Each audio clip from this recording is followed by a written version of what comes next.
7 years is a long time to hold on to hatred, but I never let mine go.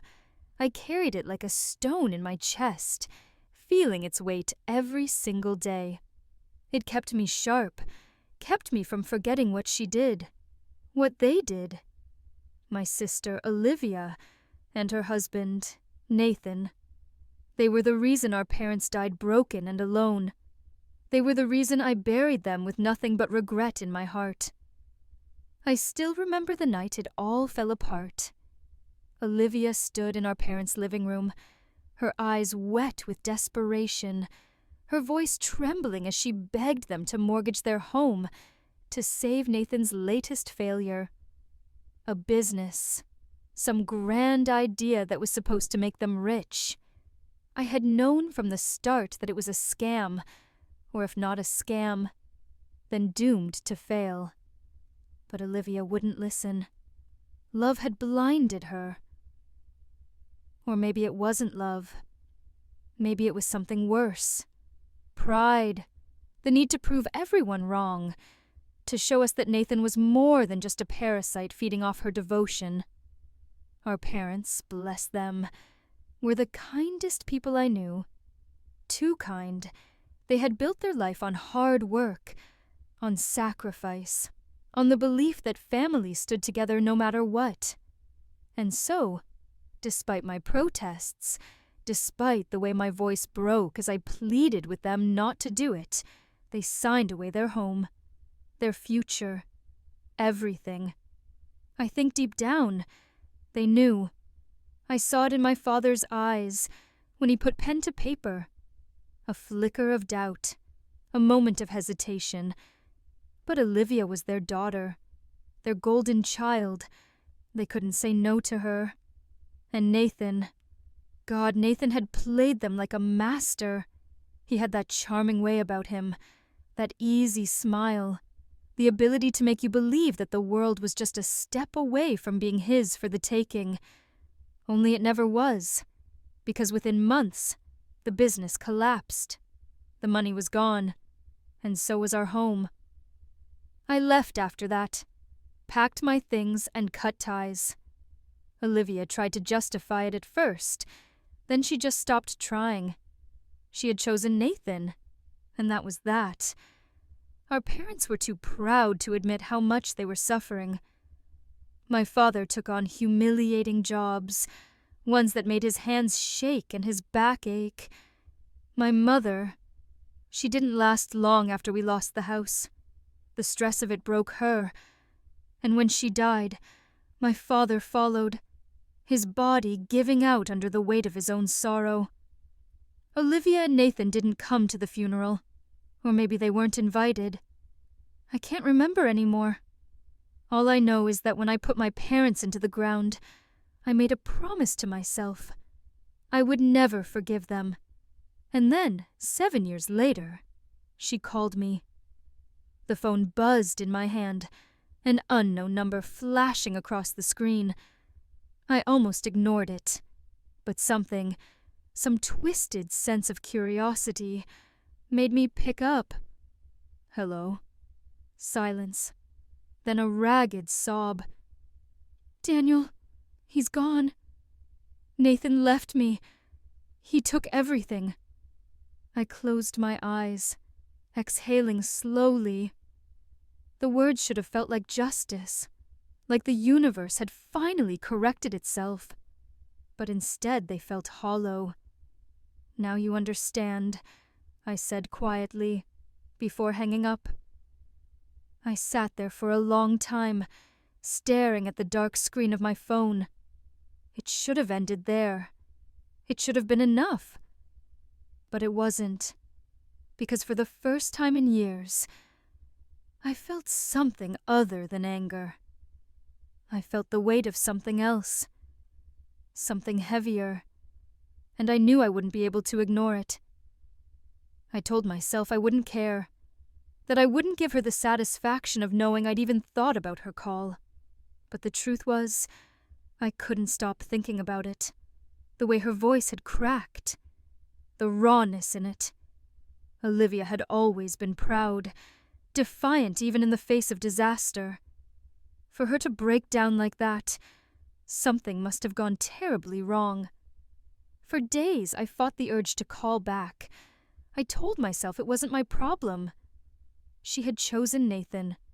She had sacrificed our family, our parents for him, and now she was paying the price. It was fair. It was justice. But it didn't feel like justice. It felt like an open wound that had never truly healed. A week later, I found myself outside the last address I had for her. I told myself I was just checking, just looking, not getting involved. But the moment I saw the state of the place, I knew I had already crossed the line. The house was a wreck. The lawn was overgrown, the paint peeling, the mailbox stuffed full of unopened letters. And the car in the driveway, it was old, rusted. Not the kind of car Olivia would have ever driven when she was with Nathan. I knocked. Nothing. I knocked again, harder this time. A shuffle, a hesitation. Then the door cracked open, just enough for me to see her. And for the first time in years, I barely recognized my sister. She was thin, far thinner than I remembered, her cheeks hollow, her eyes rimmed with dark circles. Her hair, once styled to perfection, was limp and dull. But the thing that struck me most was the way she looked at me, like she wasn't sure if I was real. I should have felt triumph. I should have felt vindicated. Instead, all I felt was exhaustion. "You came," she whispered. I didn't answer. I just stepped inside, already knowing this was going to be more complicated than I had ever wanted it to be. The air inside was thick with dust and something stale, like the remnants of meals left uneaten. The curtains were drawn, casting long shadows across the cramped living room. It didn't look like a place Olivia would have ever chosen to live in. Not the Olivia I had known, anyway. She stood awkwardly by the door after closing it, her arms wrapped around herself like she was trying to hold her body together. I noticed the tremble in her fingers, the way her gaze darted to the floor whenever I looked at her too long. "I didn't think you'd come," she said, her voice barely above a whisper. I leaned against the arm of a threadbare couch, crossing my arms. "I didn't think I would either." She exhaled shakily, running a hand through her tangled hair. I don't even know where to start." "How about with the truth?" I said flatly. "Something you and Nathan never seemed to care much about before." She flinched. For a moment I thought she might snap, that she might dredge up that same defensive pride she always had. But she didn't. Instead, her shoulders sagged, and she sat down on the couch across from me, her hands twisting together in her lap. "Nathan's gone," she said. "I mean really gone. Took everything. The bank accounts, the car, even the furniture. He cleaned me out and disappeared." I raised an eyebrow. "And you didn't see this coming?" She let out a bitter laugh, but there was no humor in it. "Maybe I should have. Maybe I did, and just didn't want to admit it." She looked up at me, and for the first time I saw something raw and real in her eyes, something I hadn't seen in years. Regret.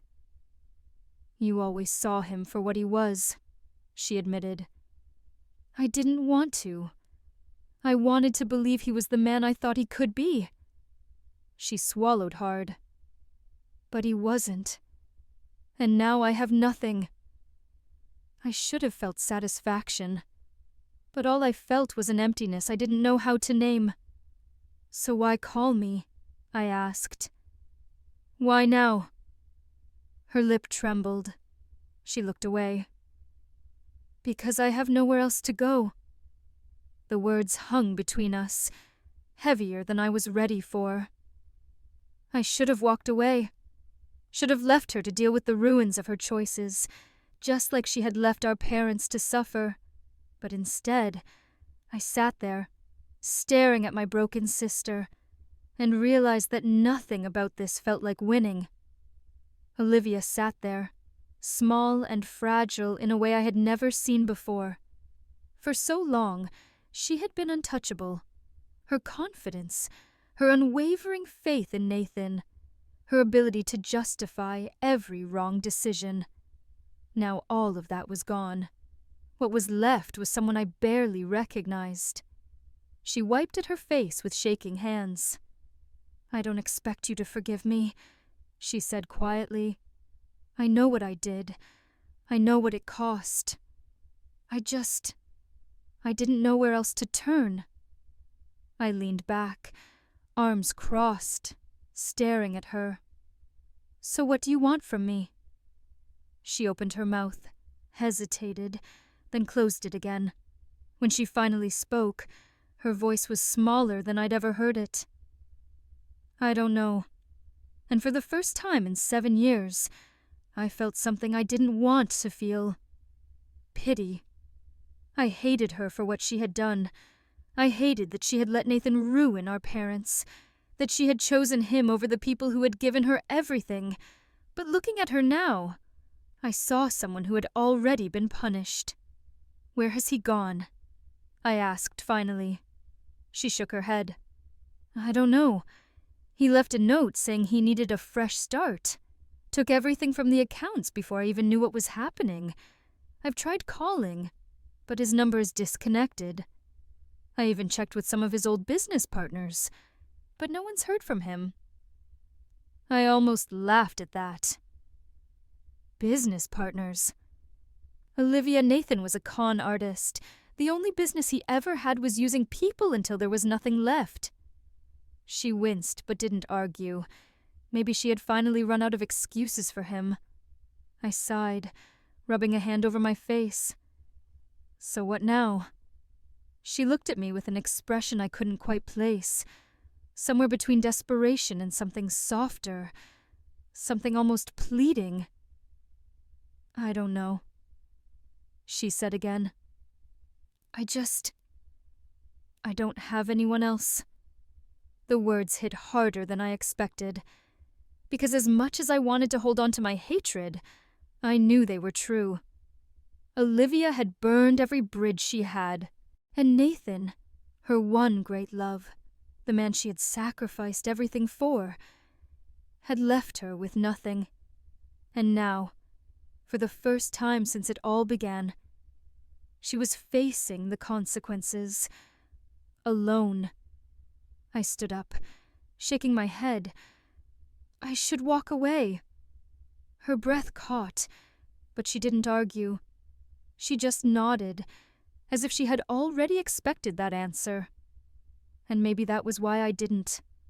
Instead, I looked around the room, at the empty shelves, the unopened mail, the woman who had once been my sister sitting hollow-eyed on a couch that wasn't even hers. And against every instinct I had, I heard myself say, "Get your things, let's go." She looked up at me, wide-eyed, as if she hadn't heard me right. "What?" "You can't stay here," I said. "So get your things." She blinked, as if the idea of help, of me helping, was too much to process. "You're serious?" she whispered. I exhaled, already regretting this. "Yeah, I am." And just like that, I realized that my hatred, no matter how justified, had never been the thing keeping me going. Because standing there, watching Olivia scramble to gather what little she had left, I knew that revenge wasn't what I wanted. What I wanted was to see what happened next. I watched Olivia move through the wreckage of her life, shoving a few clothes into a tattered duffel bag. There wasn't much else to take. Most of what she had, what Nathan hadn't stolen, was already worthless. A few faded photos, some old letters, a couple of cheap pieces of jewelry that probably weren't even real. She moved slowly, hesitating as if she still wasn't sure she was allowed to leave, like this was another trick, another punishment waiting to be delivered. I should have felt something, maybe triumph, maybe relief. But all I felt was exhaustion. When she was done, she turned to me, clutching the bag so tightly her knuckles were white. "Are you sure?" she asked. "About this?" I didn't answer. I just grabbed my keys and walked toward the door. She followed. The drive back to my place was quiet. Olivia sat curled against the passenger side window, staring out at the city as it passed, her fingers gripping the strap of her bag like it was the only thing tethering her to reality. It wasn't until we pulled into my driveway that she finally spoke. "I thought about calling you so many times," she murmured, barely loud enough to hear, "even before Nathan left. But I knew you'd never pick up." She was right. I wouldn't have. I killed the engine and leaned back against the seat. "And why now? Because you have nothing left." She swallowed, eyes flicking to mine. "Because for the first time in my life, I understand what I did." I turned away, gripping the steering wheel. 7 years. 7 years of silence, of watching our parents' lives fall apart, of seeing my father work himself to death, and my mother waste away from heartbreak. 7 years of knowing Olivia never once reached out. And now that she had lost everything, now she understood. It was almost laughable. Almost. I sighed and opened the car door. "Let's go." She hesitated before following me inside. My place wasn't much, but it was mine. Clean, quiet, a far cry from the mess she had been living in. She stood awkwardly in the doorway, shifting from foot to foot. "Where should I?" I pointed down the hall. "Spare room's on the left. Shower's across from it. Get cleaned up?" She nodded once, clutching her bag tighter before disappearing down the hall. I sat down on the couch, rubbing my temples. What the hell was I doing? I had told myself I was done with her, that I had no interest in her downfall, that she could rot in the mess she had made.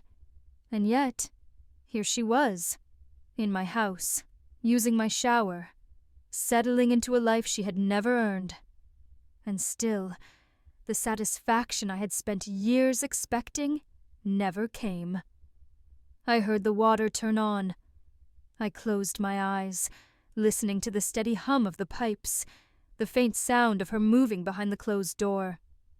This wasn't over. Not by a long shot.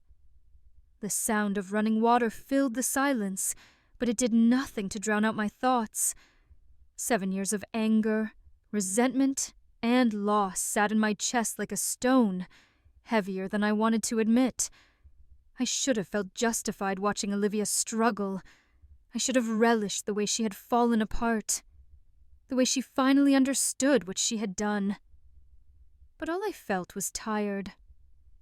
I leaned forward, elbows on my knees, staring at the floor. Maybe it was the quiet. Maybe it was the weight of it all pressing down on me. But for the first time in a long time, I let myself remember. Our parents' house, the one Olivia had begged them to mortgage, had been the foundation of our childhood. It was more than just a building. It was the sound of my mother humming in the kitchen, the warmth of my father's laughter as he read the paper in the mornings. It was safety, stability, and it was gone because of her. I had watched our father break himself trying to make ends meet, had stood by helplessly as our mother's health declined, the stress and grief eating away at her until there was nothing left. And through it all, Olivia had stayed by Nathan's side, defending him even as everything crumbled. She hadn't been there when our mother took her last breath. She hadn't been the one to find our father collapsed in the garage, the strain of too many jobs finally stealing him away. She had sent flowers to their funerals, but she hadn't come. And now, here she was. The water shut off. A few minutes later, I heard the soft creak of the bathroom door opening, followed by the hesitant shuffle of her feet down the hall. When she reappeared, she looked smaller somehow, wrapped in one of my old t-shirts, her wet hair hanging limply around her face. I didn't say anything. I just watched as she hesitated in the doorway, shifting her weight from foot to foot. "Thank you," she said finally, her voice quiet, "for letting me stay." I exhaled slowly, leaning back against the couch. "I didn't do it for you." Her face flickered with something. Pain, maybe, or understanding. She nodded once as if she expected that answer, then turned toward the spare room without another word. I waited until I heard the soft click of the door closing before I let out a breath I hadn't realized I was holding. This wasn't forgiveness. This wasn't closure. This was something else entirely, and I wasn't sure I was ready to face what that meant.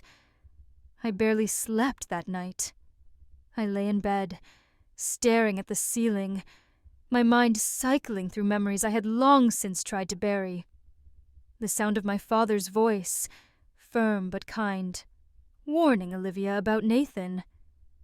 The way my mother had cried when they signed the papers, her hands trembling as she handed over everything they had worked for. The moment I stood over their graves, alone, because Olivia had chosen to be somewhere else. And now she was here, in my house, sleeping under my roof as if the past could be undone with a single desperate plea. I turned over, pressing my face into the pillow, but sleep wouldn't come. By the time the sun rose, I had given up. I got out of bed, made coffee, and sat at the kitchen table, staring out the window. I heard her door open a few minutes later.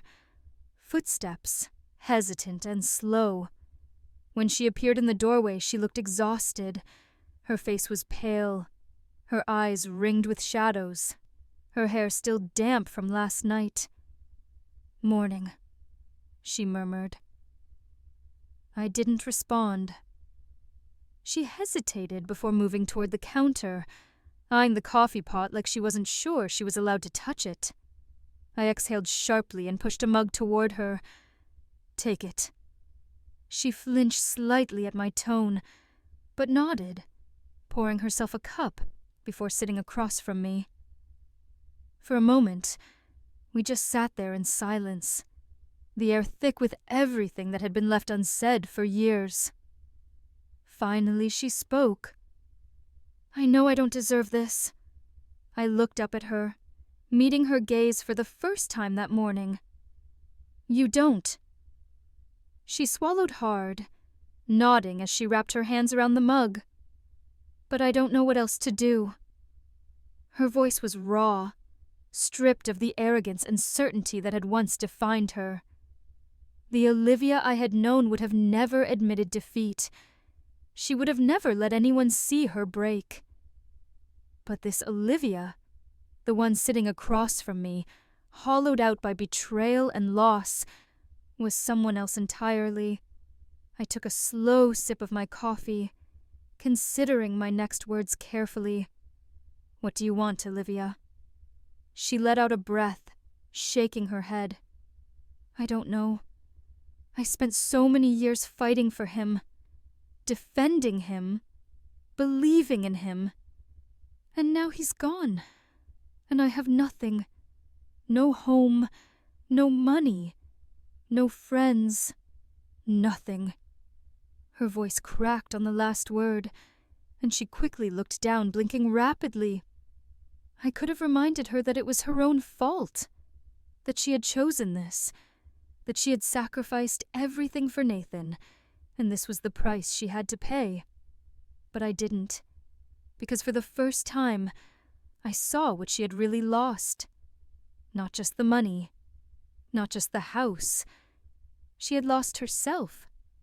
And for reasons I still didn't understand, I wasn't sure I could let her disappear completely. I set my cup down and folded my arms on the table. Then maybe it's time to figure out who you are without him. She looked up at me, something flickering in her expression. Hope, maybe. Or something close to it. And against every instinct I had, I found myself hoping, too. The days that followed were slow, tense, and filled with unspoken words. Olivia moved through my house like a ghost, never quite settling, never quite at ease. She kept to herself, staying in the spare room most of the time, only emerging for food, or to sit quietly in the living room, staring at nothing. I let her exist in that space without pushing. I didn't ask her what her plan was. I didn't ask her if she felt remorse for what she had done, or if she finally understood what she had taken from me, from our parents. I figured if she had anything to say, she would. She didn't. It wasn't until the 4th day that something shifted. I came home from work late, expecting to find the house in the same state I had left it. Silent, motionless. Instead, I found Olivia in the kitchen, sleeves rolled up, scrubbing the counters. It wasn't much, but it was something. I set my keys down, watching her for a moment before speaking. "You don't have to do that." She froze, gripping the rag in her hand like it was a lifeline. "I know. I wanted to do something. To help." I didn't respond, just moved to the fridge and grabbed a beer. When I turned back around, she was still watching me, nervous, uncertain. "I was thinking about getting a job," she said finally. I took a slow sip, raising an eyebrow. "And what exactly can you do?" Her lips pressed together, and for a moment I thought she might snap at me, might defend herself the way she used to. But instead her shoulders sagged. "I don't know," she admitted. "I haven't worked in years. Nathan never wanted me to. He said I didn't need to." I scoffed. Of course he did. Her eyes flicked to mine. I was stupid. I didn't argue, Dot. She took a deep breath. I need to figure something out. I can't keep living like this. I can't keep relying on you." I studied her for a long moment, trying to decide if this was real, if she really wanted to change, or if this was just another way to manipulate the situation, Dot. But there was something different in her eyes. A weariness that hadn't been there before, Dot. Maybe she really was ready to start over. I leaned against the counter, crossing my arms. "Then start looking. If you're staying here, you're not going to sit around all day." She nodded quickly, almost grateful for the challenge. "Okay." I didn't say anything else. I just turned and headed for my room, leaving her standing in the kitchen, gripping that rag like it was the only thing holding her together, Dot. Maybe Kama, for the first time in her life, she was finally ready to stand on her own, Dot. Maybe Dot. It took months of careful planning, patience, and an iron will to see it through. But in the end, justice was served, and Olivia, finally, saw the truth in its rawest, most brutal form. Nathan had always been a liar, a fraud, a man who thrived on deception and manipulation. He had destroyed lives and walked away unscathed, leaving behind ruin without a second thought. But this time, he had underestimated me. I dug. I followed every lead, every paper trail, every connection he had left behind. He thought he had vanished, but ghosts leave footprints if you know where to look. I found the offshore accounts, the shell companies, the forged documents. Everything he had built was a house of cards, waiting for the right push, Dot. And then I delivered the final blow.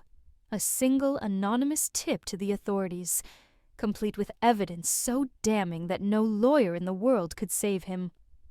The moment they put the handcuffs on Nathan Carter was broadcasted everywhere. News reports, social media, finance columns dissecting his downfall. His face, once smug and untouchable, was now pale with the weight of reality. 30 years for fraud, embezzlement, and money laundering. No appeals, no way out. I watched from the back of the courtroom as the judge read the sentence, my hands clasped together, my heart steady. Olivia sat beside me, trembling. She didn't cry, didn't protest. She just sat there numb, as the man she had sacrificed everything for was led away, his empire crumbling behind him.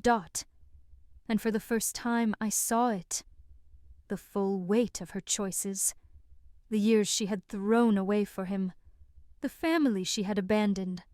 The love she had mistaken for devotion. She turned to me, her lips parted, searching for words.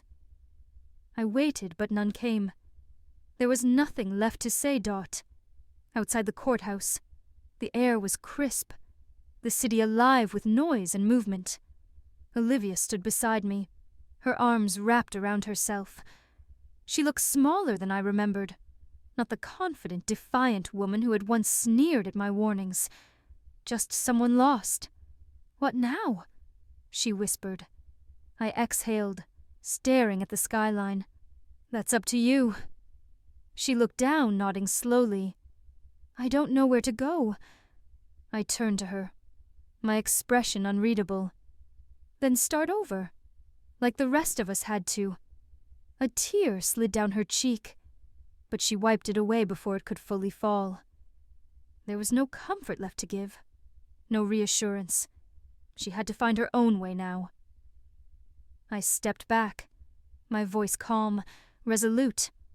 "This is where we part ways, Olivia." She swallowed, blinking hard. "Daniel, but I was already walking away. For years, I had been burdened by the weight of my parents' loss, by the betrayal that had shattered everything I had once believed in. I had carried that pain, let it define me. But today, for the first time, I felt light. Nathan was gone. Olivia had nothing left but the consequences of her choices. And I had my life back. As I disappeared into the crowd, I didn't look back. Because some doors, once closed, should never be opened again.